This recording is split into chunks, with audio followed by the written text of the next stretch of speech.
Our beloved Miami Dolphins are 1-6, but the show must go on, as they say in Broadway. The same rings true for the NFL. The Miami Dolphins still have to show up and play the remaining 10 games of the season, and that starts this week with the Atlanta Falcons. They are also coming off a loss, so it's the battle of the recently lost teams, although our storyline is much sadder than theirs. Many people thought Michael Penix Jr. could have been a Tua replacement coming out in the draft. Very similar quarterbacks. Let's see how they fare right after this.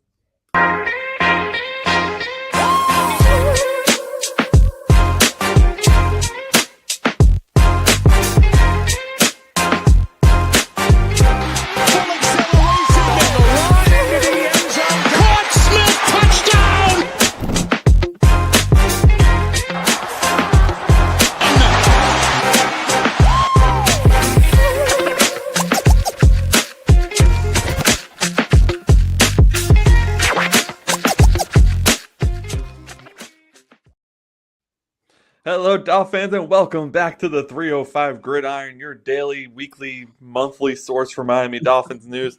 Actually, I think at this point we are posting daily, so it's your daily source for Dolphins news. Oh, man, we are back for another preview episode. In this episode, we are previewing Miami's upcoming game this Sunday versus the Atlanta Falcons. The Falcons are battling for a division lead. The Dolphins are not.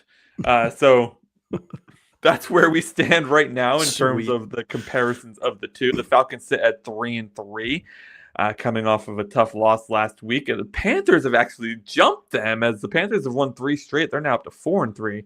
Miami sits not even at the bottom of our own division because the Jets are somehow worse than us. We sit at 1-6, and we are easily a few games back of Buffalo, who is second in the division. And the Patriots, who are first in the division. What a sad reality it is when the Patriots have already leapfrogged us in terms of their rebuild, which they started after 2 years ago. 2 years ago. Insane. And in fact, they had a year of a useless coach, you could say. I mean, I didn't really mind Mayo, but the organization felt that it wasn't a great coaching job for a year. So they even have that, and they're still surpassed us somehow. Team building, not our forte. GM. They have a good GM. Apparently, yeah. Apparently. So, Josh, how are we feeling today? But I know it has been a rough season so far. We sit at 1-6. We just got shellacked by the Browns. Mm-hmm. We're about to talk about 10 storylines that we're looking forward to in this Falcons game. Hopefully, some of them are painting the Dolphins in a positive light, but I know that from our text conversations, it's been a bit of a trying week. Yeah. Honestly, I have officially shifted my focus to no longer hoping we turn this thing around, and I'm not saying we can't, but no longer hoping or going into every game saying, okay, it's going to be this one. and more so, I'm focused on looking at each player, watching the plays, watching the schemes, seeing how people handle adversity. And really, I'm putting on my quasi GM hat and really kind of, for lack of a better term, looking at the future and looking at what pieces are going to be foundational, which pieces are for the remainder of the season are leaders, who is keeping it together, who's not, who's going to be here, who's not. And so it's really added a positive twist to what has been admittedly a very, very tough season. If it wasn't for this podcast, I would be struggling quite a lot. But I look forward to not only chopping it up with you twice a week, but also getting to chat with our fans and our viewers and those that chime in. It's really kind of keeping me from wanting to swan dive off the Golden Gate Bridge, for lack of a better term. Hey, I mean, it is brutal that we have to talk about those topics already, not even halfway through the season, not even to our bye. We haven't even had a bye week yet, which doesn't come till week 12. So we have 4 more games, I think, or 3 more games until 3 until the bye, or 4. Is it 4? I don't know. I know we play the Falcons. I know we play the Ravens. Yep. And I think we play the Commanders before we go into the bye. I think it's those 3. You correct me if I'm wrong while you look it up.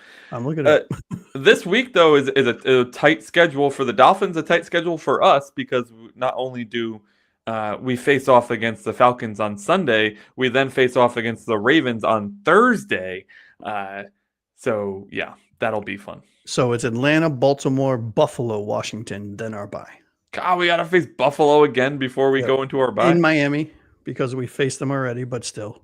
Who cares? Yeah. And then Washington in Madrid, which is a 9:30 a.m. Sunday game. And then the bye week, which hopefully, if we haven't seen any changes, and assuming it goes the way I think it's going to go, we should hopefully, at the very latest in week 12, see some changes. But we'll talk about that later. Well, I mean, at least we get to get punished over a cup of coffee in week 11, you know. And there's a little bit of a change of pace, just some shock to the let me know I'm still alive over here. Yep. So that's okay, I think. All right, let's go to the chat real quick because we got to welcome Jorge in. He's here all the time. We love you, dude. Thank you for joining us again. He's also doing the same thing on his show, by the way. Check him out, Sports Night with Jorge. Really great. On the YouTubes, fantastic content. He is also starting to break down the future of the Miami Dolphins. Who's going to be traded? What are we going to get in return? Who's potentially, cut?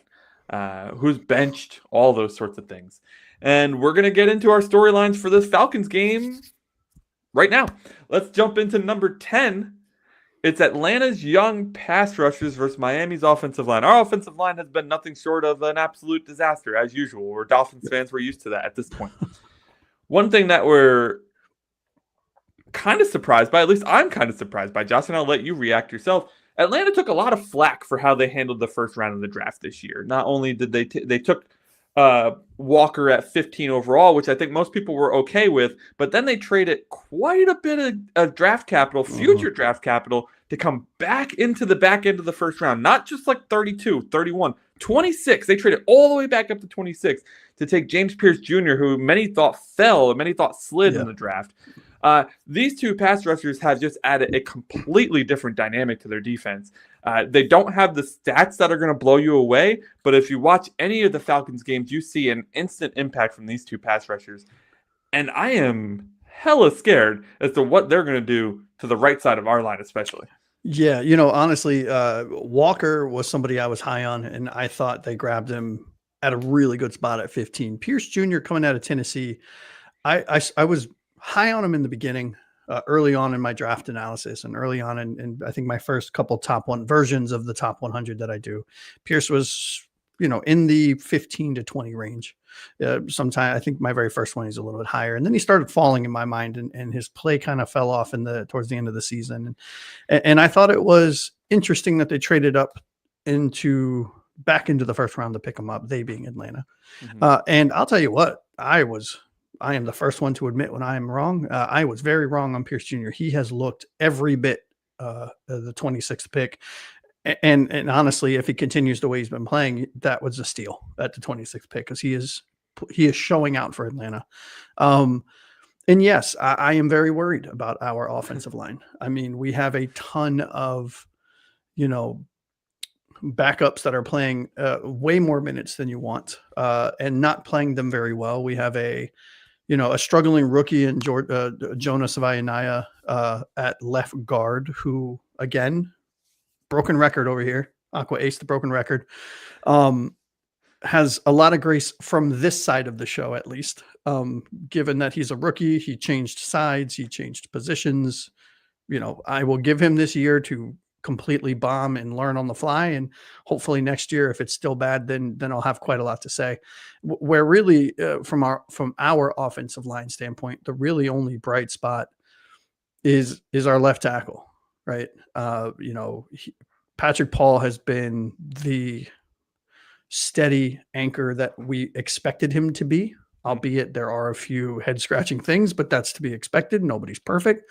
Brewer, in my opinion, where I was very, very high on Brewer, I had him ranked as a top 5 center in this league, specifically for this offense.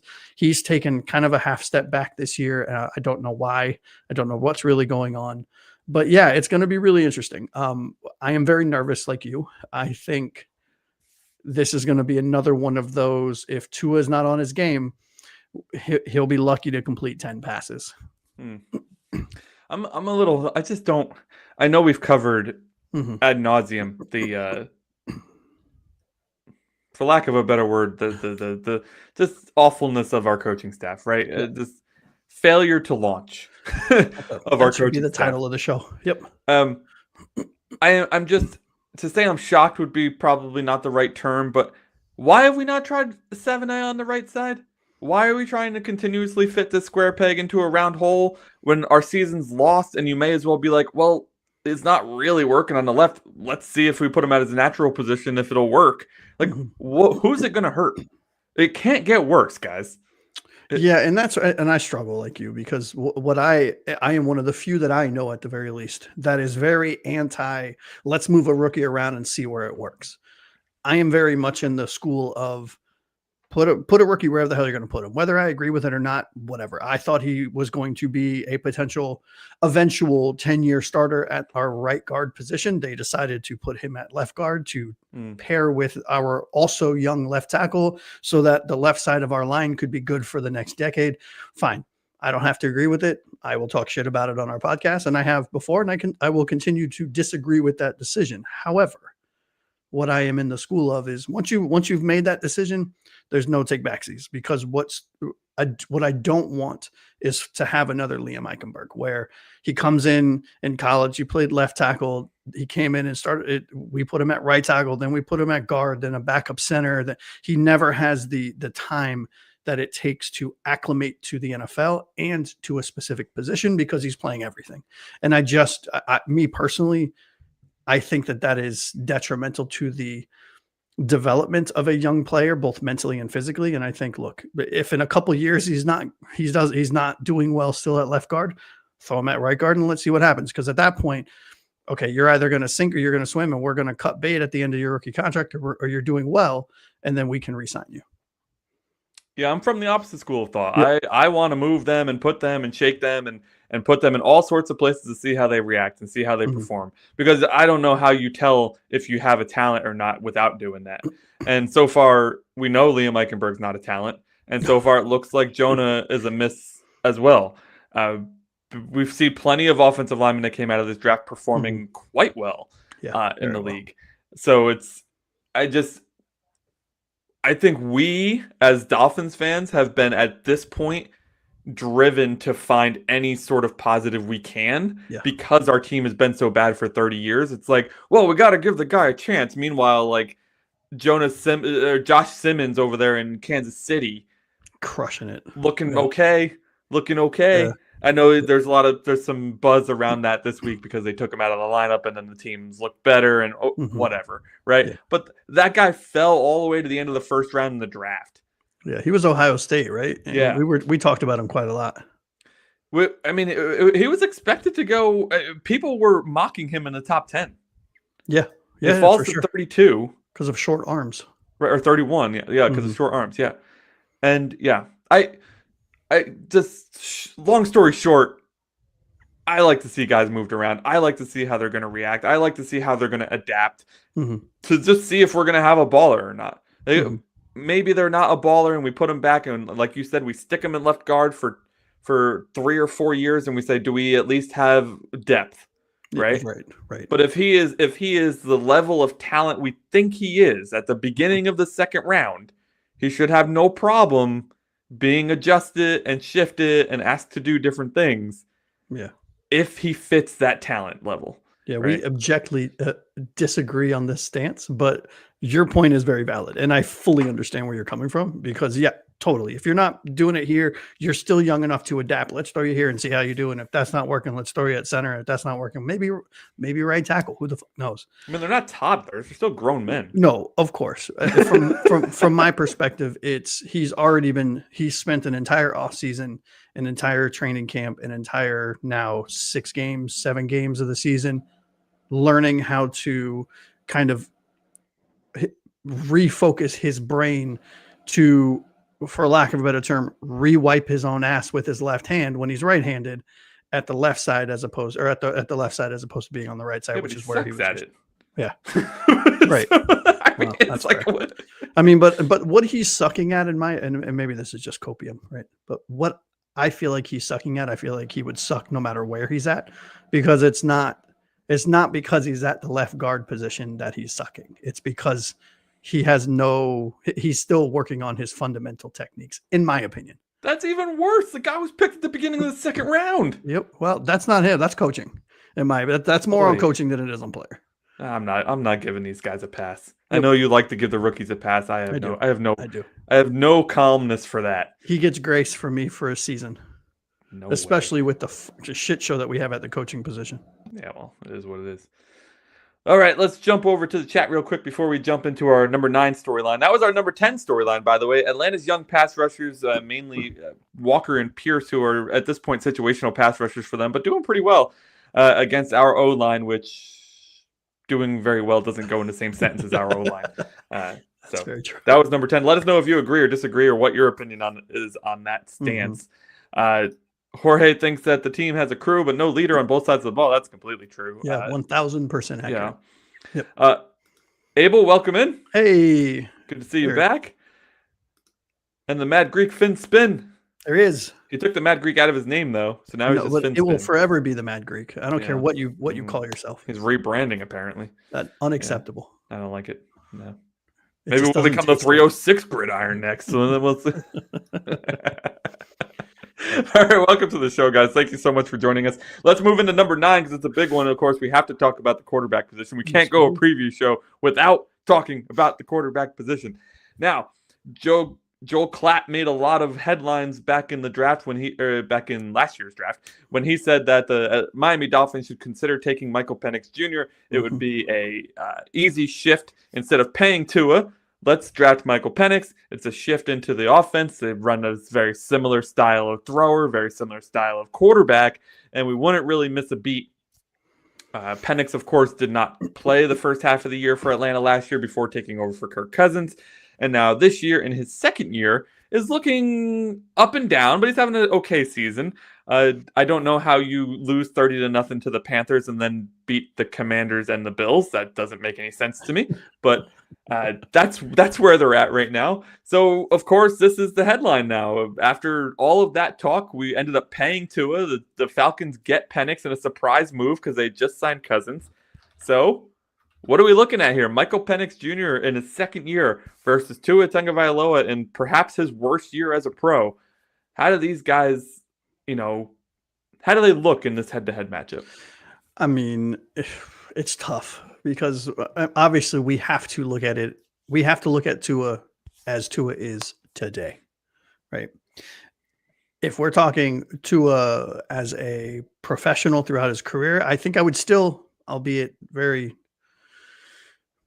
concerningly, lean towards Tua in this because of the fact that Penix is still young. He's still learning. Yes, he has flashes. He's got all kinds of physical tools. He's mentally there, but he's still kind of piecing it together, right? So I tend to lean towards give me the more veteran presence over a lesser talented rookie, if I'm being completely honest. Not saying that Penix Jr. is a bad player by any stretch.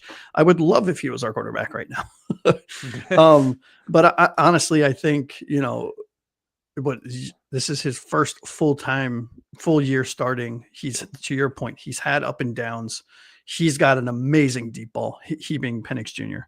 Mm-hmm. He's a scrambling type quarterback. He's not a stoic kind of stone statue in the back. And coming out of college, he was touted as being very mentally advanced or, kind of well-rounded and mature as a young player coming into this league. And you can see it at times. You can see his ability to shake off, a bad play here or a drop there or an interception or a fumble or whatever the case is and come back and hit the ground running. Mm-hmm. Something that we cannot say about our quarterback. Because Tua, for whatever reason, this year has forgotten how to play football. He's forgotten how to just let it go. He's forgotten how to do a lot of the fundamental things. Even and I went back and watched before I knew I was going to touch on this topic. I went back and rewatched a lot of the games this year so far over the last couple of days, and down to his fundamentals, his footwork, his shoulders are not in alignment. The way he's throwing the ball is off. His head placement is off. His eyes, he's locking onto his targets. He's throwing the ball high because of his fundamentals are not. It's really strange. I have no idea what's going on with Tua. So which quarterback rises, which one falters? I mean, I would tend to lean towards the in this case, because it's Tua versus Penix. I will lean towards Penix being the better quarterback this week, but I hope I'm wrong. Yeah, I mean, so far this season, Penix has really been a game manager. I mean, the offense runs through the running game. Bijan Robinson is an absolute superstar who we'll talk, of course, more about later on in a higher storyline. But also Tyler Algier is a good running back in his own right. Yes, he is. And he's had a pretty, I would call it a good season for a guy who's a backup running back. We're looking at Penix, though. I mean, 1,400 yards. He has more yards than Tua this year, but the difference comes in the touchdown to interception, 5-3 touchdown to interception ratio, whereas Tua's 11-10. That's horrible. I do believe Penix has the legs to move, but he doesn't use them very often. Just 17 carries on the season, so not a big scramble. But he will against us because that is what happens. That's why I point it out, because I want you guys to focus on that during the game. Yep. He has 17 rushes on the season. Watch him have 10 in this game. I could totally see it, honestly. I could totally see it. Me too, because we have a defense that doesn't really pay attention to the quarterback. Nope. We're going to lock in on Bijan, which we should. Of course. We're going to lock in on Drake London, which we should. But we only have the guys to cover those two. And we barely have that. Barely. Yeah. And then what? If Kyle Pitts plays, because I don't think he's playing this game. Maybe I'm wrong. Or Kyle Pitts is playing this game. He is playing. Okay, so that's even more concerning because we suck at covering tight ends. It's going to be interesting. It's going to be, if you have Michael Penix Jr., which I do in one of my dynasty leagues, I am starting him over Tua. If I'm talking about just purely the quarterback position, who has a bigger impact on his game, I do believe it's going to be Tua, actually, because I know that the Dolphins offense tries to run through Devon Achane, but our play caller really wrecks that a lot of the time because he's not a very good play caller. We could just call a spade at this point. And on the Atlanta Falcons side, I cannot say I watch a lot of Atlanta Falcons football. But they seem to be doing a fairly great job at getting Bijan Robinson the ball and getting him opportunities to make something out of nothing. So if I'm going to say, like, which quarterback do I think has the bigger day, I think it's Tua. Penix just needs to not make any mistakes. Yeah. So which one do you think has the most impact for their team? Is it Tua because of the fact that, Miami's garbage if Tua doesn't play well, we suck? Or is it Penix because he's the least of our concerns as a defense?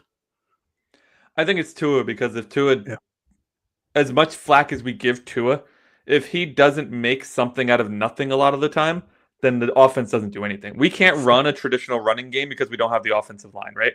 Like he gets no time in that pocket. So if he doesn't get rid of the ball the fastest in the league, then we don't get anything done on offense. So and especially against two young pass rushers who really just don't care at this point. They're just putting their hand in the dirt and going as fast as possible to try to get a hit on the quarterback. I do think Tua has the bigger impact. I like it. Yeah, overall. Sweet. All right, so that was number 9, Tua versus Penix Jr. Let's head up to the chat because we got more people joining us. Balak Guy back in the house. What's up, man? Thank you for joining us, Blake. It's good to see you again. Hit that like button. Thank you for reminding us, because we often forget to ask people to do this. Please, if you're enjoying the show so far, hit like, hit subscribe. We have a goal, 75 subscribers by November 11th. So we're getting close. We're 20 days away. Yes. And we are at 67 subscribers right now. So we are almost there. Just 8 subscribers away. That's this many for those who are counting at home. 8 subscribers away from this many. From hitting our goal of 75 subscribers by our 3-month mark. November 11th, it will be 3 months since we started the podcast. So thank you so much for joining us, guys, live. And if you're watching after the fact, or you're just in the shadows creeping, that's fine too. Just hit the like and subscribe button. Appreciate it. QB is very unpredictable, man. Very much so. Yeah. Yep. Unless you know everybody's scheme, which I don't, it's hard to say how good or not good they're performing at any given time. Which you can say for a lot of positions. Yeah, especially with the nuanced of who's calling plays, how are they calling plays, and if you look at 2013 or 2023 Miami Dolphins versus 2025 Miami Dolphins, you would think, we have an entirely new coaching staff. This is so true. Come on, Miami, help us out. Yeah. At least make a storyline or something. Yeah, Hey, we got one. salvaged. That means we got one Hey. since we started. Thank you to whoever that was. Yes, thank you. Appreciate it. Thank you. Appreciate it very much. All right, let's move on to storyline number 8. Perfect. Because we're talking big time plays. We're talking explosion. We're talking weapons. We're talking skill positions that will make you cry if you have a bad defense, which we do. Let's talk explosive plays and big time weapons in the skill position rooms. We're talking Achane. We're talking Jalen Waddle. We're talking Drake London, Kyle Pitts, Bijan Robinson. There is a lot of high profile talent in this game. Who makes the bigger impact? We're going with the same kind of versus matchup as we did with the quarterbacks. Now we're going down to the skill positions. Who has the bigger impact on this game? Is it Achane and Waddle, or is it London and Bijan? I mean, I think this one is a very handicapped question because of how poor our defense is, right? I mean, naturally, I would love to say, okay, it's Achane and Waddle, but I genuinely believe, given how poor our defense has been playing of late, and it hasn't been all season, we have seen flashes of really good football from that defensive unit. You have to, I mean, at least I have to say it's Bijan Robinson and Drake London. I think they are, and this might be a hot take or maybe controversial. I think Achane is a lot closer to Bijan Robinson from a talent level than a lot of people want to admit, but I still think Bijan is the better running back. And I think Drake London is far and away the better wide receiver than Jalen Waddle, even though, and I just have to say it every show, I think Waddle is the number one and you do not. But But one catch for 15 yards last week was really helping us out. blame the quarterback, buddy. You can't do that every time. Yes, I can. When he plays the way he did last week, I can blame the quarterback, and I'm going to. But no, I think honestly, I think if I'm looking at those 4 names, right, and I know there's a few more like kind of key players, Kyle Pitts, Penix, Tua, Algier, right. But if I look at those 4 players, Achane and Waddle for Miami, Bijan and London for Atlanta, when I'm looking at how to answer this, I think, okay, who would I rather have? And it's definitely Bijan and Drake London. 1,000%. Yeah. And I love Achane more than any. Oh, for sure. Any Dolphins player we've had in a decade. Yeah. Easy. But he's not better than Bijan. And that's just reality. Bijan probably a top 2 back in the NFL. It depends on who's doing what at any given time. If we're talking last year, then he's competing with Derrick Henry and Saquon having career years, so it's hard to say. But I think from a talent perspective, Bijan got drafted where he got drafted for a reason. Yeah, and has lived up and surpassed that draft status. And I believe Drake London is a top 10 wide receiver in the league who has been absolutely straddled with bad quarterback play. It's like almost his entire career. It's another one who just cannot find a consistent quarterback to get him the ball. But he is an amazingly talented receiver. He makes some of the craziest catches. He's always on like the you know how Red Zone does like the top plays of the day at the end of the day? He's always on it every time. Yeah. Absolutely crazy. So I do think that London and Bijan will make the bigger impact in this game. But since we're a Dolphins podcast, I'd be remiss if I didn't bring us back to the Dolphins playmakers for a second. I do believe that Achane is a highly talented individual, a very good running back. I don't know where I would put him in rankings and all that crap because I'm not good at rankings. But all I know is that Devon Achane is the best running back we've had since Ricky Williams. Easy. And he is our offense. 98 yards last week, and we only scored 6 points. I mean, it's unbelievable the impact that this player has. Unfortunately, he's at a position where even if he did put the team on his back, it's still easy to lose the game. There's only so much he can do. Right. When he's only touching the ball, call it at best 35% of the time, 40% of the time. Yeah. Because Tua's touching it 100% of the time because he's receiving the snap. There's only so much you can do. Right? And they put him in such an awful position so often. I would be very interested to see somebody do the stats on like how many times has Devon Achane caught the ball behind the line of scrimmage, because that's like seemingly all they do. Yeah. And defenses know this at this point. I've heard a lot of talking heads being like, why do they keep calling this play over and over again? Like defenses are not falling for it anymore. Yep. And yet he still has 90 something yards. Exactly. Yeah. He is like an incredible tackle breaker. But let's move to Waddle. Waddle, an incredibly talented pass rusher. An incredibly he could do that too. He can. An incredibly talented route runner. Yes. Who I think is very fragile. And he takes, now it's not entirely his fault because Tua puts this man in an awful position. There you go. He did it again. He took a hit. Yeah. Tua puts him in such awful positions though to take those hits. Like I can't. Yeah, we call those hospital balls. Sorry for him. Yep. I feel so sorry for him because he will go out, put his body on the line to make a catch, and just get absolutely destroyed because Tua didn't put it like where it needed to be. Mm-hmm. That being said, listen, my favorite things about Waddle is not his ability to catch because last year he had the drops. He's like, whoa. It's his route running. It's how smooth he is when he runs a route. Like, it's incredible. It looks like he's not, like, you don't see any jaggedness in it. It's just like, it's very fluid. It's crazy. Smooth as butter. Mm-hmm. But he's not involved enough in the offense to have the impact that like a Drake London's going to have. Right. I mean, not entirely Drake his fault, London's, I'd be curious to see like what's Drake London's average targets per game versus Waddle's, right? And you'd have to think it's maybe double, maybe 2.5 times. You know what I mean? But if the targets are offline, doesn't matter. I mean, that's the problem with both of them, to be honest, right? Well, that's fair. Yeah. Anything else to add to those explosive plays, big time weapons in the skill position? Who's going to step up, right? That's really what I want to see. I understand that, Bijan Robinson and Drake London are the two better players at the running back and the wide receiver position. But is Achane and Waddle going to step up, or are they going to roll over? I think if one of Achane or Waddle can outperform one of Drake London or Bijan, then the game will be close. It's a really good point, and I love that. I love that take. Yep. All right, let's move on to number 7. Let's do it. We'll get to the chat in a bit, guys, but great points all around. We will pop them up in just a sec. Yes. So Miami's coaching / organizational pressure versus the Falcons seemingly don't have any of that, but they are in a bit of a.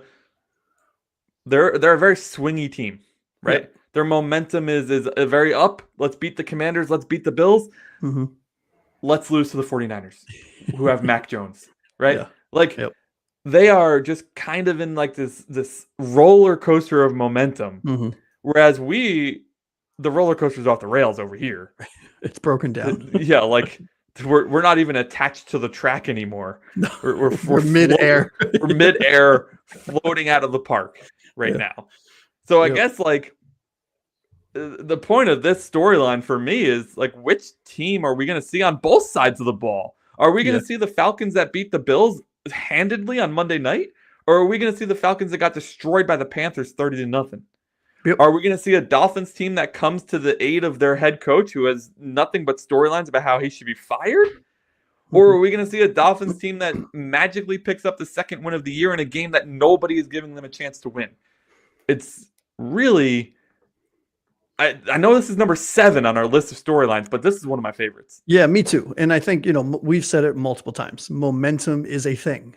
And I think it can start small, and those small things add up, and then it starts snowballing into, oh shit, we strung two wins together. Yeah. We strung 3 wins, 4 wins, 5 wins. Oh crap. Hey, we're back in this.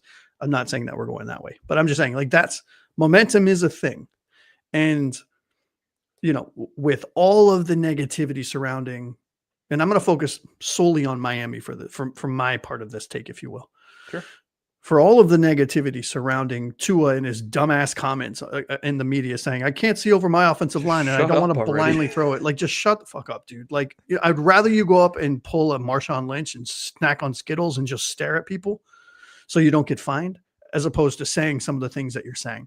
But there's so much negativity between all of the speculation between the front office and Mike McDaniel and the defensive coordinator and everyone getting fired and who's going to be the interim, to talking heads all over media saying Tua's absolute hot garbage. We've known it from blah, blah, blah. We shouldn't have paid him. LaShawn McCoy and so on and so forth. Everybody's a genius in hindsight, right? Everyone. But when we, in 2023, everyone was singing his praises. So, fickle little beasts. But I want to see how this team responds, because I think, and I don't mean to put so much pressure on a game against Atlanta, which, if we're being honest, it's a game against Atlanta, right? Two teams. Every 4 years we get to face them. Yeah, like cool, right? This isn't like hey, Miami's in the thick of it. We're going against Buffalo. Let's be real. This is Miami versus Atlanta, 2 bad teams, one better than the other.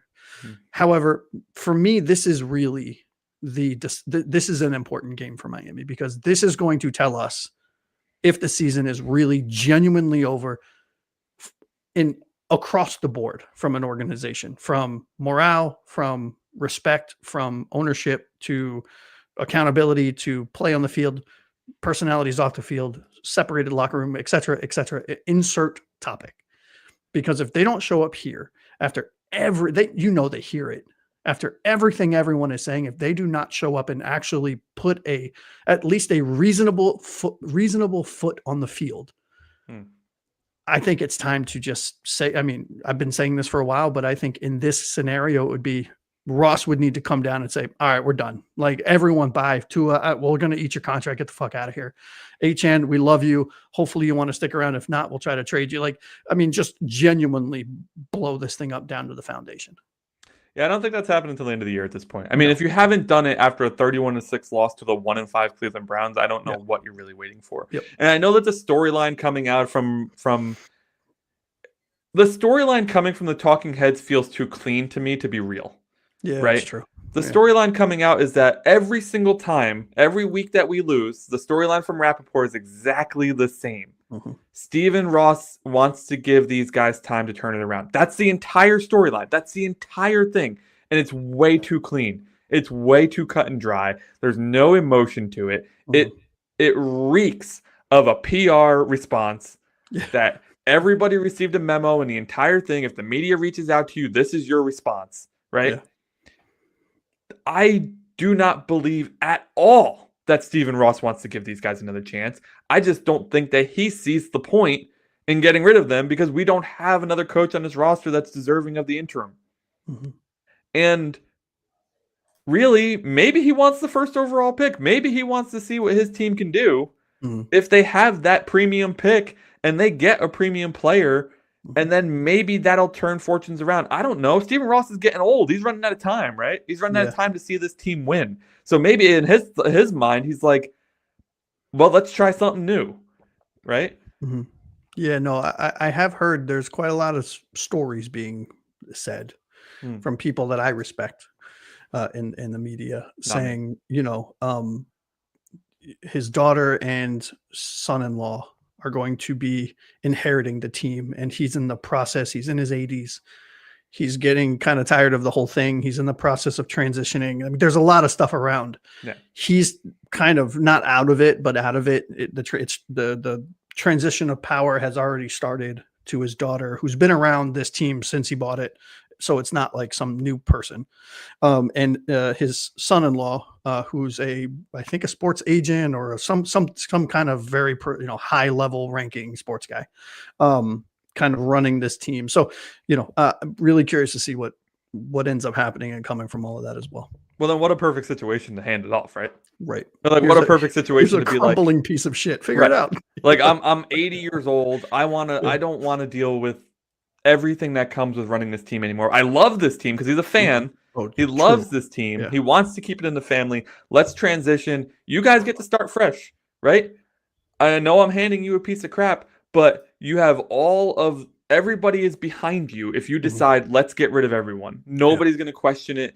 Nobody's going to say, oh, here comes the daughter firing everybody because she wants them. No, nobody's going to say that because everybody wants them gone. Yeah. So you have a chance to come in. To be celebrated, honestly. Right. Yeah. You have a chance to come in and completely clean house, which is awful for a lot of people. I understand that it's not just these coaches that are going to lose jobs. There's potentially 50, 60 people that lose their job when a coaching change happens. Oh, yeah. And I feel awful for those people having lost a job before. Fully understood. But it's run its course. Yeah. It's time to change. Yep. And from the Atlanta perspective, just give a quick thing on them. They have a tough schedule coming up after us. So this is the perfect time for them to get back into the swing of momentum. After a loss to the 49ers, they get us, but then they get the Patriots in New England. Then they get the Colts, then the Panthers again, who they just got shellacked by. Yeah. So things aren't looking easy for them either. So I think Atlanta's looking at this from the potential of we need to use this as a springboard towards momentum. Miami's looking at this as oh my God, is there any reason to live or watch these games on life support anymore? Let's get to the chat and then we'll get over to number 6 here. Malik not catching that third down was unforgivable. And it goes out of the game with a concussion, and the second He did end up coming back in. I've seen some Mhm. comments on our videos that he was out for the game. He was not. He came back in. He got out of the medical tent. And Yep. he was in the game later. Achane is the absolute only one producing. This is the most accurate comment I've seen in a long time. Yeah. Waller's on IR now, so there's He's done. Dolce de Leche coming in here. Yep. Greg Dulcich finally moved to the active roster, something we've been calling for since the preseason. Since we signed him. What do we know? What do we know? Oh, it's absolutely missing a spark. We need somebody, anybody to bring that fire, anybody to bring that Ray Lewisness to the field, right? Like, or Brian Dawkins, or like any of the guys you think back who were just immensely hyped up when they came into a game. That was Tyreek for us, whether you like it or not. It was Tyreek, right? Yep. We don't got Tyreek no more, so we have nothing. We have no fire on that field. Waddle, Tua, Achane, all really quiet, low-key guys. None of them are hyping anybody up. We need somebody to get hyped. Chop, get in there. Another low-key guy. Somebody. Yeah, and I'll push back a little bit and say this really needs to be one player. This really needs to be Tua. And I know it's not his personality. I know it's not. I know it's not. It's not. If we're waiting for him to do it, we'll be waiting forever. I 100% know that this is not him. This is not who he is. But if we were going to pick a player to galvanize a side of the ball, it would, in my opinion, it would have to be Tua. And it's not going to be, and it never will be. And that's, yet another black eye on the decision. No, that's Balak guy. Stop with your dad jokes. It's way too late for that. Yeah, so this is in response to the Stephen Ross stuff, something other than the rotten luck to start games. And here we go again, right? Yeah, Ross is looking for something, some spark. Yeah. Oh, we need a spark. You're 2 for 2, buddy. Dad jokes for days. Let's move to number 6 in the top 10 storylines that we are watching for on this Sunday before I hand it off to Josh, who will probably move quicker than me because I just love to talk. The turnover margin needs to improve. I'd say the least. Looking at you, Tua. And, of course, the offensive defense need to step up. We need an all-around game of that lacks ineptitude, right? We need to take the ineptitude and turn that into aptitude. There you go. A team that looks like they know what they're doing. A team that looks like they've been playing football for their entire freaking lives, because every last person on this team has been playing football for their entire life. So can we show it on the field? We have an explosive offense. We have a young Atlanta defense that's just waiting to be taken advantage of. And they have a young offense that is prone to make mistakes, a young quarterback who can make mistakes. We have to be the veterans that we are. Yeah. And take the lead. Yeah. Honestly, that's the only way we win this game is if, and I'm obviously saying this very tongue-in-cheek, as long as Tua doesn't throw 10 interceptions. Thanks, Mike McDaniel, for that witty fucking comment. But seriously, if Tua somehow figures out how to start playing football like he knows how, like we know him to be able to do, then I think this game is a lot closer and would honestly swing more in our favor. Because Tua... This offense goes to what your point was earlier, as Tua goes, irregardless of if Achane is the best player on this team, which I don't think is really in debate, or at least on the offensive side of the ball. It goes as Tua, because Tua is the one that touches the ball 100% of the time, as long as he's on the field. Yeah. And you said it. We'd be going up against a very young Atlanta defense. We'd be going up from a defensive standpoint against a young quarterback and admittedly very young players. I mean, they're talented. They're very talented. Bijan is young, but very talented. Drake is young, but very talented. Kyle Pitts is young and very talented. But they're still young and they are prone to mistakes. We've seen it. Drops, fumbles, wrong routes, whatever the case is. Kyle Pitts has been on a milk carton for 2 years. Exactly. So, the turnover margin is going to dictate who wins this game. I think whoever has whichever team produces more turnovers. Is that how you say it? gets more turnovers, intercepts the ball more, produces is whatever. fine. Yeah, I think you were good. Wins this game. I think that is what indicates who wins there. That is what indicates who wins this game. Completely agreed. We need guys to play up to their potential. In a normal year where Tua is playing his best and Penix is playing his best, we have the quarterback advantage. Yes. And usually when you have the quarterback advantage, you have the advantage. But that's not the case this year. We're dealing with a bad defense. Mm-hmm. We need something, man. We need that spark. We need to limit the turnovers, limit the penalties. I think if we limited turnovers and penalties by themselves, if we just took that piece of the game and cleaned it up, we're already in more games than we have been. We're winning more games than we have been. Yeah. But when you're averaging 10, 11, 12 penalties a game, and your quarterback's throwing 3 interceptions a game, it's tough. It's hard to win. It's tough. Yeah. Limit the turnovers, limit the penalties, and see what happens. Maybe you'll be surprised. Stop putting your defense in positions to lose the game for you. Yeah, they're having a hard enough time as it is. Yeah, because when your defense is playing 70, and this is an arbitrary random percentage, but call it 78% and 80% of the snaps, because your offense is constantly going 3 and out and you have bad turnovers.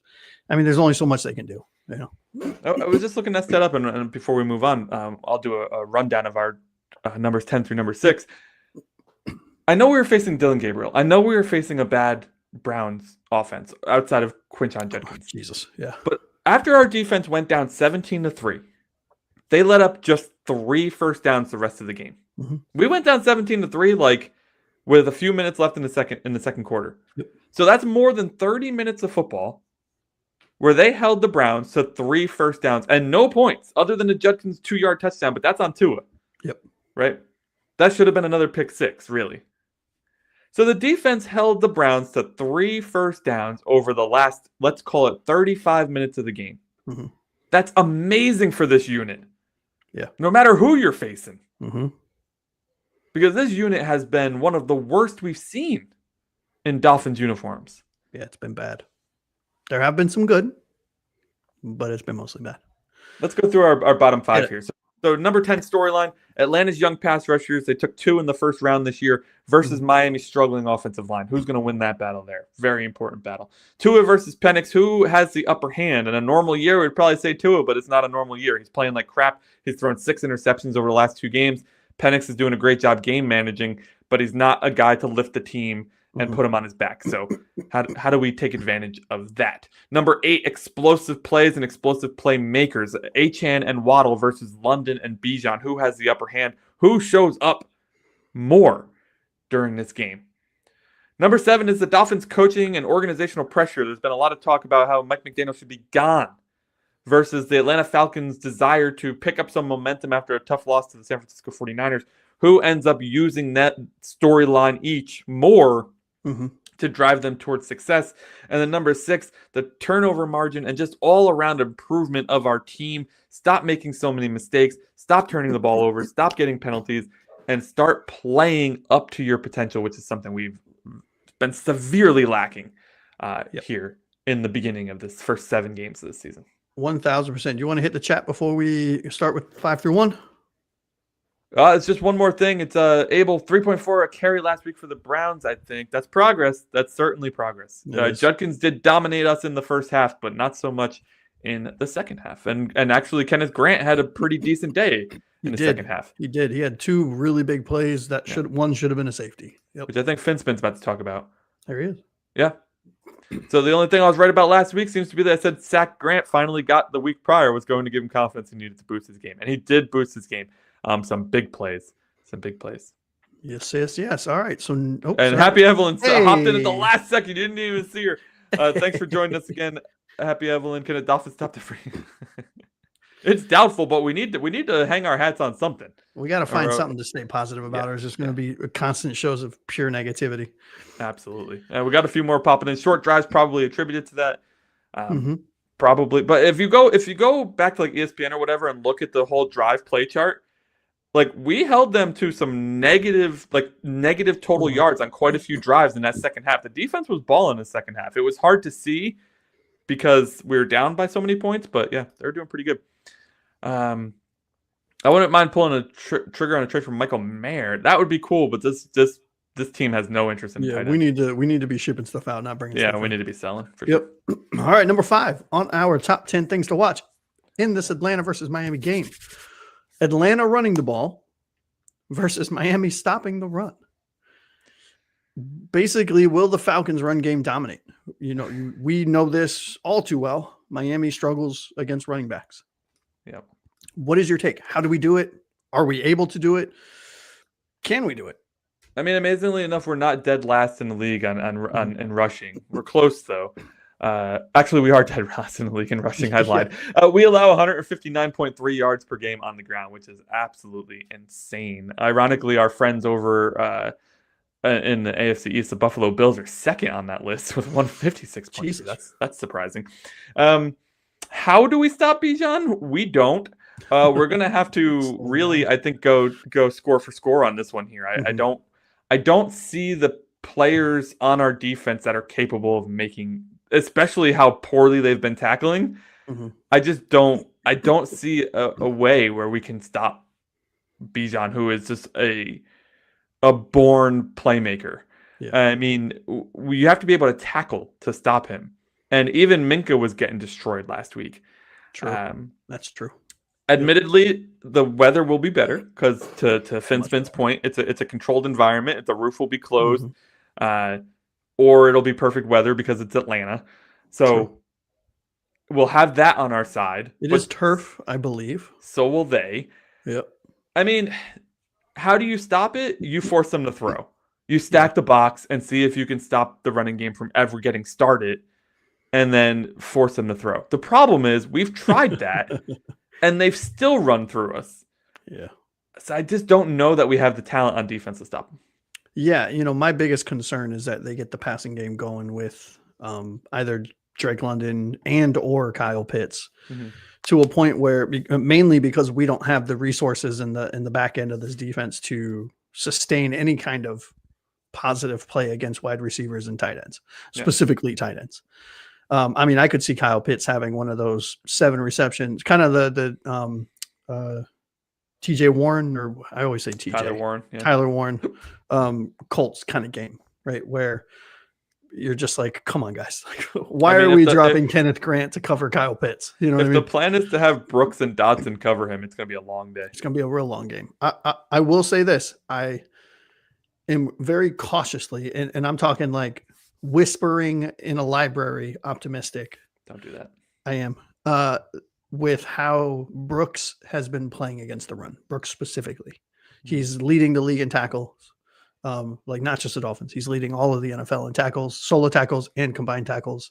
And plays very well against the run.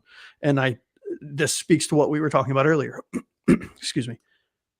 Are we going to show up? Because I think if this defense shows up like we did, for example, against the Bills when we played them earlier in the season, I think we can contain, in air quotes, Bijan Robinson, meaning he'll have 100 yards instead of 175, right?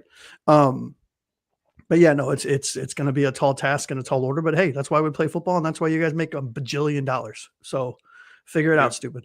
If you have Bijan in fantasy, you should probably start him. You should. If you have any of the core Atlanta players, you should probably start them. Not that you wouldn't be starting Bijan anyways. No, right. But Drake London, you're probably starting him regardless. Kyle Pitts, somebody that I know grabbed him specifically for this game. That's me. Yep. So I would be starting him if I was you. If you're not, I am. And of course I am. I'm starting Penix against our defense. So there you go. All right, number 4. Do you have anything else on running the ball versus stopping? All right, number 4 on our top 10 things to watch in this Miami-Atlanta game. Change the perception or maintain the status quo, Anthony. These are big. There are big implications for the team that loses. I think that goes without saying. Atlanta's fighting to gain the momentum that we talked about earlier. Miami is looking to figure something out to have some sort of sustainable success or positivity. If Miami loses, we all know what more the conversations are going to blow even more. If we win, will it subdue them a little bit? What are your thoughts about changing to perception and maintaining the status quo? However, continuity and leadership is not to be confused with an acceptance that status quo is good enough. straight from our owner's mouth at the end of the 2024 season, Yep. shortly after losing to the New York Jets and ruining any chance that we had at making the playoffs. Can you read that one more time for those in the back that didn't hear you the first time? However, continuity in leadership is not to be confused with an acceptance that status quo is good enough. Yet, nobody's lost their job. Anyways, continue. Yet, we are now 1-8 in Mike McDaniel's last 9 games. Yep. Or 1-7, whatever, in 8 games. Math. Don't do math live. That's terrifying. I don't know what the positivity is here. The team looks flat. The team looks demoralized. The team looks like they do not want to be there. And probably because they live in Miami and there are a lot of other things that they could be doing that are way more fun than getting their asses beat on a football field and then having to get scrutinized by the media for a 20-minute press conference after the fact. Yeah, it's tough. To that end, I do feel for them, and I agree that if I were in their position, I would also want to go do any of the other Miami amenities that I can get my hands on. Exactly. Literally anything else. So what do you think the implications are for the team that loses? Nothing for Miami. You don't think so? I don't think this pushes anything closer. You think it's just? I don't think anything changes if we lose this game for a few reasons. Let me elaborate because it's a podcast and we're supposed to do that. Yeah, it's not our text chain, Anthony. I need you to elaborate. It's the Atlanta Falcons. There's no ground for a rivalry here. There's no grounds for an embarrassment here. There's a 3-3 team with a young quarterback and a lot of talent, and it's a game that even if we were performing at our highest level, many would still be on the fence as to who wins this game. I think, like I mentioned before, I don't think that Stephen Ross is going to make a move before the end of the season, or at very least before the bye week happens. I think that he is legitimately either working on handing this team off to his kids, like you mentioned, or he just doesn't see the point.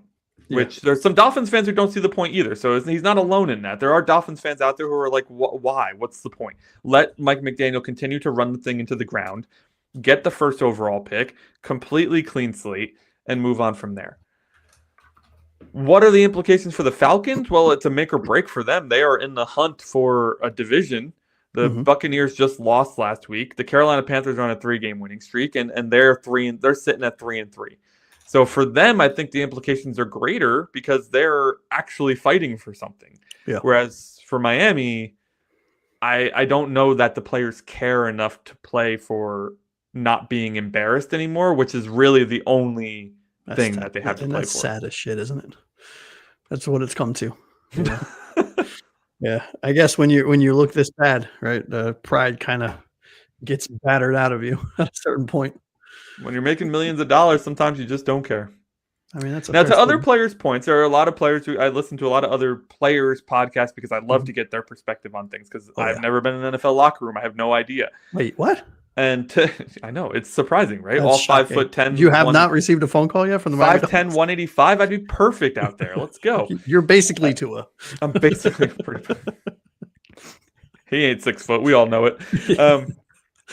To their point, though, there are guys on this roster who are only on 1-year deals who are going to be playing their hearts out, and they're not going to be giving up because they do not have a job next year, right? So there are those guys like Rasul Douglas who's playing his ass off, right? There are those guys like Minka who did not get the contract extension that he wanted. So he's on the final year, I believe, of his deal as well, who wants to make another big contract before he retires. Probably his last big one, to be honest. Yeah, right? So there are a lot of people on this team who are not on a big contract. Devon Achane's on his rookie deal still. You don't think he wants to get a big contract after this for a position that doesn't get paid? Of course he does. He will. Yeah. Of course he does. But then you look at the other side where Waddle got paid, Tua got paid, Sealer got paid, right? And none of these guys are performing at a high level right now. And that is the biggest worry I have, is that these guys look like they have been instantly demotivated by the fact that they already got paid. Yeah, it's kind of it's hard because, to your point, it's like, is this the national and local media beating them down so much that they just are numb? Or, to your point, could it be, well, I got my bag, I'm done? It's all probably a mix. It's probably a mix. I find it hard to believe that professional athletes would have that mentality, but that's me romanticizing athletes. I mean, Yeah, now that I'm older, realizing, okay, they're also adult human beings. And yeah. at some point, fuck off. I already have $50 million in my bank account. Like, I okay, used to be cool. in the same boat until I started Yeah. listening to player-led podcasts where they Mhm. talk about it all the time. They're like, there are definitely 30 to Yep. 40% of players who just want the paycheck, and if they get the paycheck, that's good enough for They're them. done. Yeah. Yeah. Yeah. Very true. All right. So we are getting into our top 3 storylines for Atlanta versus Miami. Mhm. Before we do that, sir, I'm going to pass it over to you. Let's take a look at the chat. Let's say hi to people, and then we'll jump into the top 3.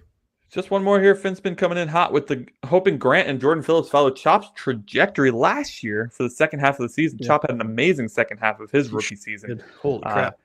it would be incredible if Grant and Phillips followed suit. I do believe still that Jordan Phillips has been one of our better players on defense this year, Yep. but he just doesn't get the play. I don't know what he's done to Anthony Weaver, and it's probably intricacies that we don't see for the reasoning there. Mhm. But I'm kind of sick and tired of watching Chop and Phillips be on the sideline, to be Yeah. honest. Yeah. And we're also talking about Anthony Weaver, the guy who benched Dante Trader Jr. because he missed the tackle after coming out, and both Minka and Weaver said it wasn't his fault, yet he's the one that took the blame for that loss. So, who knows? Who knows? And had Matt Judon as a healthy scratch last week. I don't even know. What? Anyways, I don't want to get into that because I'll start getting mad. I've been keeping it together, for fuck's sake. You're doing All a right. great job. Thank you. Thank you. So number 3, this is a quick fire for you. All right. Okay.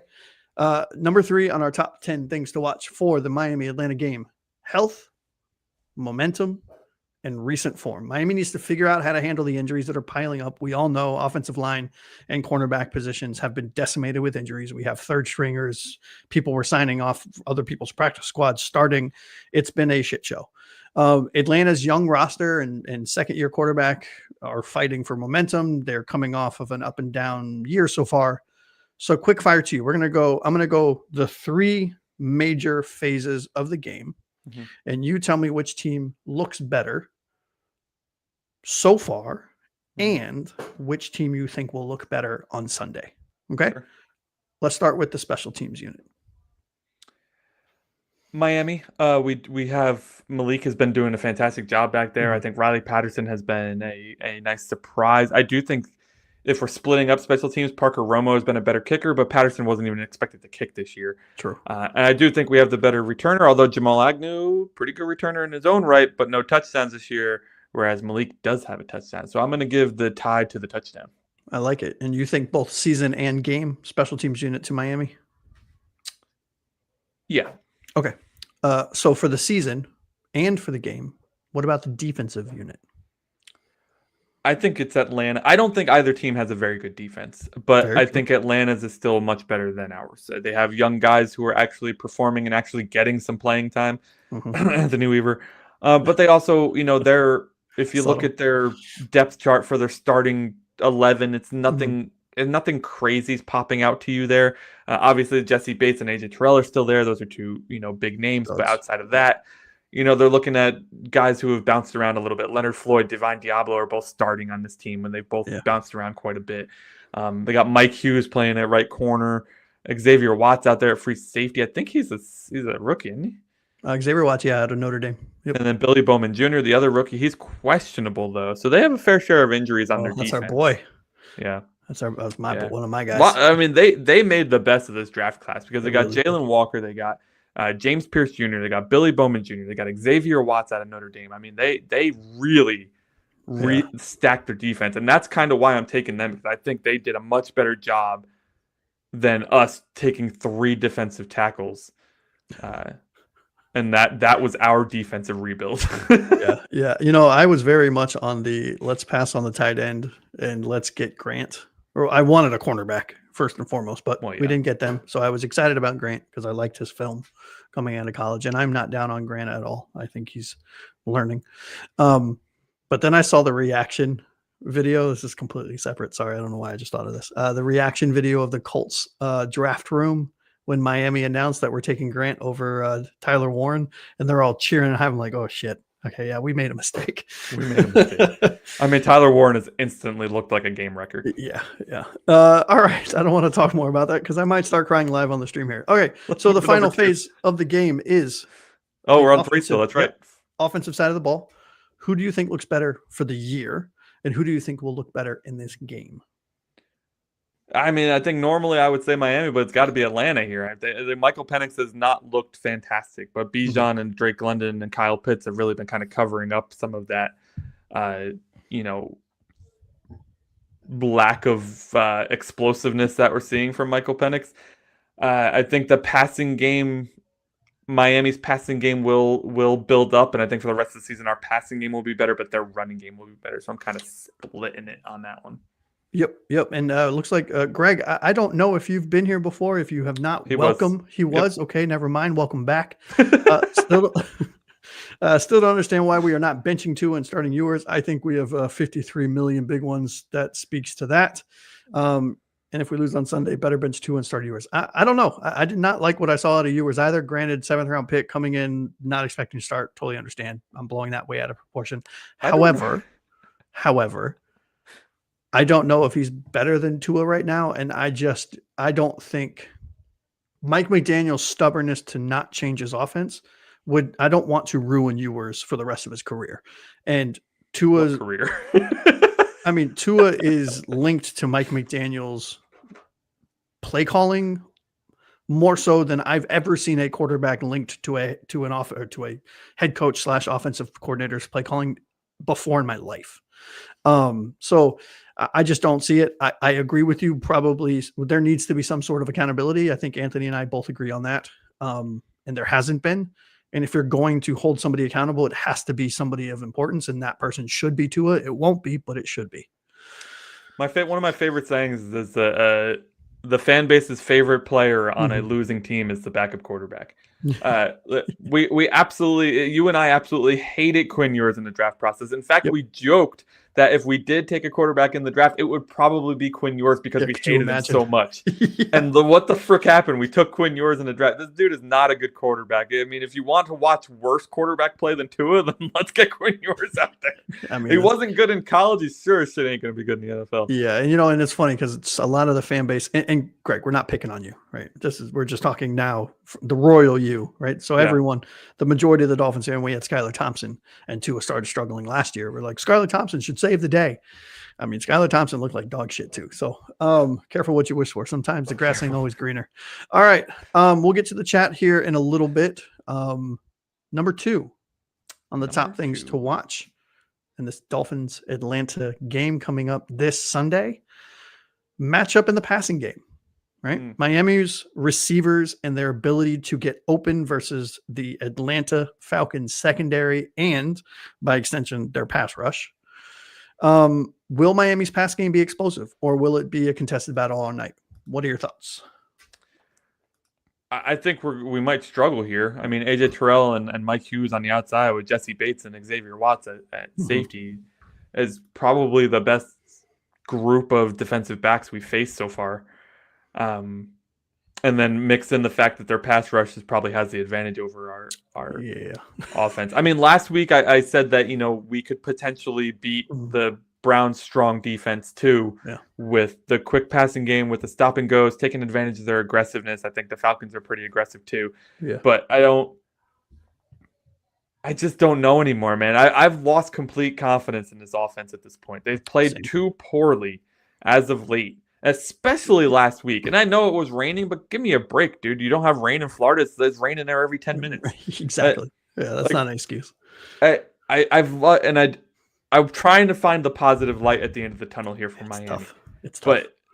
But while it's not a defense that is in line with the Cleveland defense that we faced last week, and while the weather should be perfect, I still just I haven't seen anything out of the offense, especially the play calling. It's not even just the players. The play calling especially has left so much to be desired. Like, what happened to pushing the ball down the field a little bit? I mean, it's so frustrating. I don't have confidence in our unit right now, and I think that Atlanta probably sees that as well. and could take Well, advantage of it. you hope they don't, but you know they do. Because don't forget, defensive coordinators get paid as well. So, I think there is a clear and evident blueprint on how to beat this Miami Dolphins team. Everyone's implementing it, and everyone has been successful so far outside of the Jets, who might be a worse dumpster fire than we are. But there is a conversation to be had. But by the way, one more thing. Yeah. The Atlanta Falcons have let up the least amount of passing yards in the entire league. Comforting. And it's not close. Super 847 yards passing they've allowed. The next closest is the Bills with 1,003. That's a 150-yard difference right there. It's going to be a long day, bud. It's going to be a long fucking day. Okay, on that really super positive note, thank you, Anthony, for dragging us down into the depths. Number one on our holy shit. We faced the number one defense last week, number two defense this week.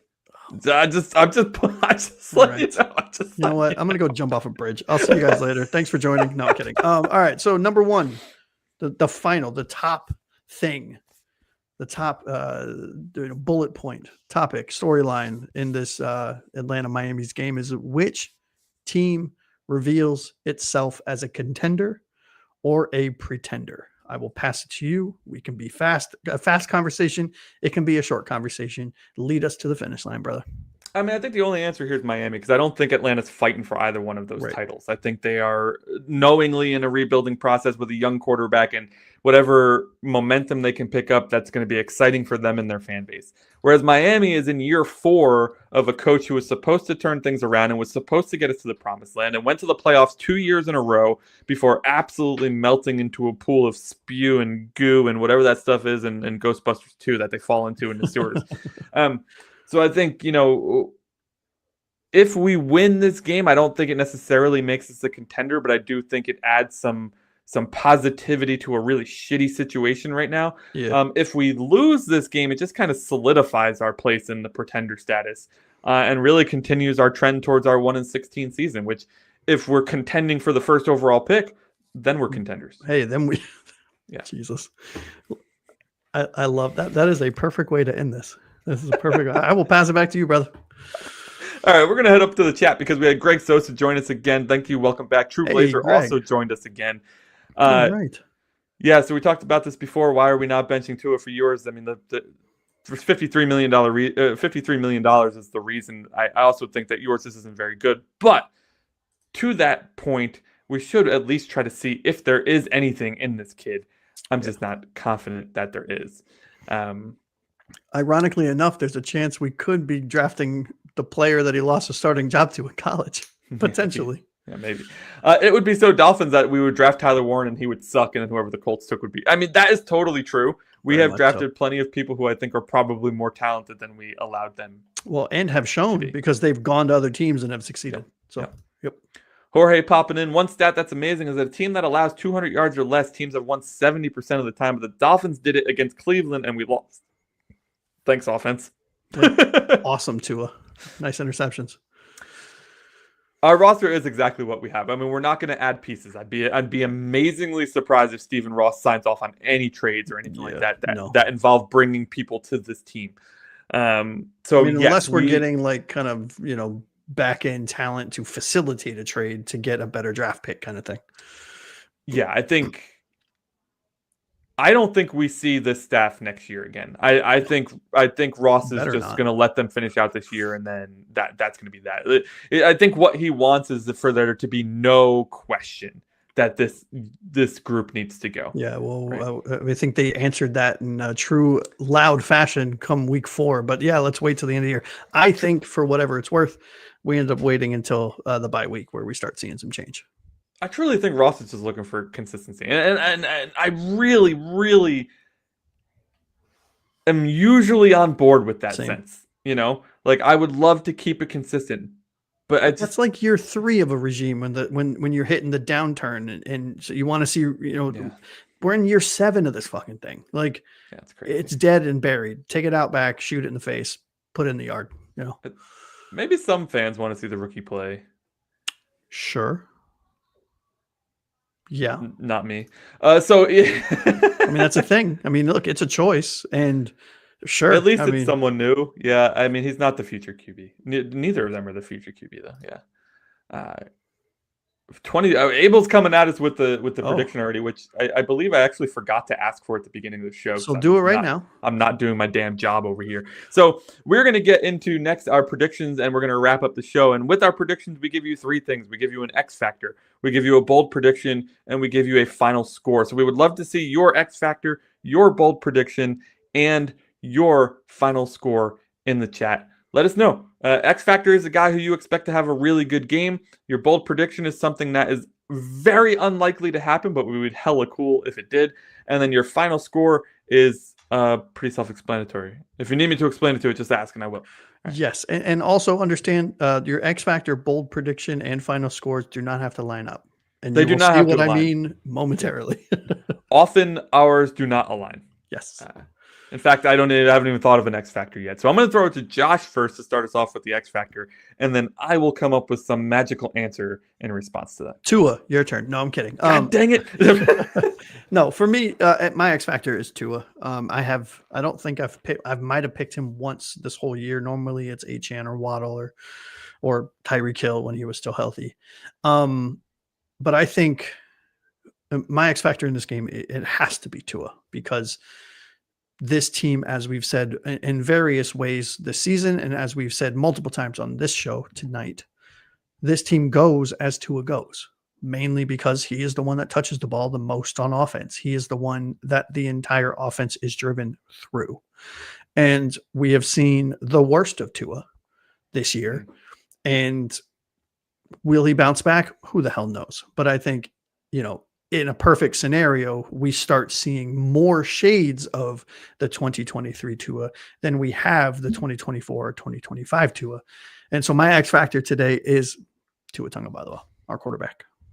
I'm going in with Zach Sealer here. I think that we talked before, and Jorge, thank you for the idea in the chat. We talked before about how this team needs a spark, and I really can't think of anybody else on this team that has the personality and attitude or gravitas to actually give us that spark than Zach Sealer.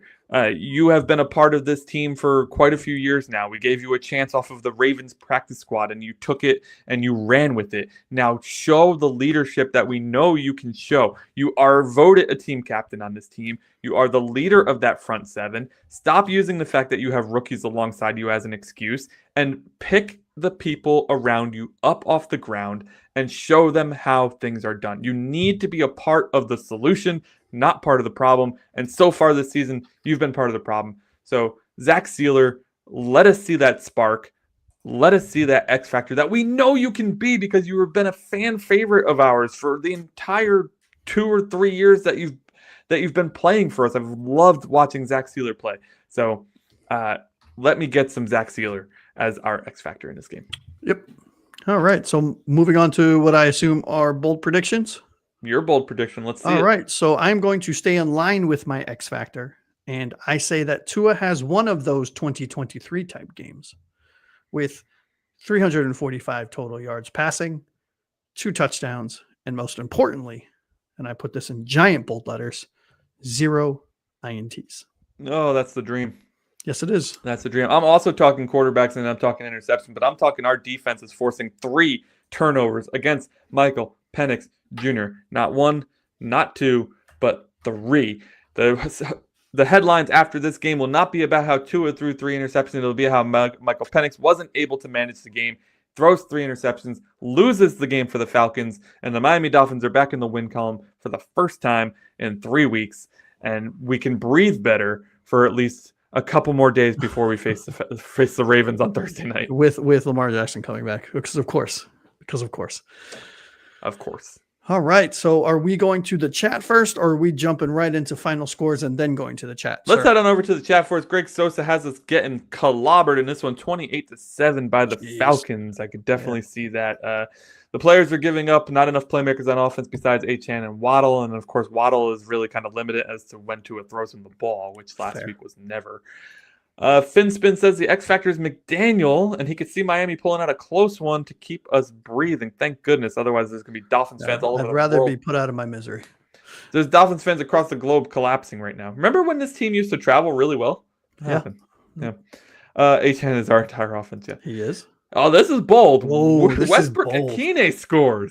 Wow. That might be the most bold prediction we've ever had. I mean, the guy that's seen the field twice all season or something, whatever. 9 touchdowns last year, and sure as shit, we pick him up and we ruin him. Yep. We ruin him. Jorge has the X factor as the Atlanta defense coming through. Oh, He's actually going in the opponent as the X factor. that's bad. The bold prediction is that QB Tua continues his turnovers, and the final score is 28-20 Atlanta. Hey, at least we're scoring 20 points. That'd be pretty nice. Yeah. Go us. Second best defense in the league, scored 20 points after only 6 against the best. I'll take it. Yep. Abel says the X factor is Sealer as well, and needs to put the defense on his back. And his bold prediction is that Julian Hill gets 2 touchdowns and 75 yards. Hill has looked great this year. He really has. Great is probably too strong of a word, but he's looked a lot better than last year. You know, serviceable. But I mean, he's great compared to what he was last year. Yep. Which isn't hard. It's not hard at all. The ultimate optimist. Yeah, Mad Greek, he comes in here with spit and fire.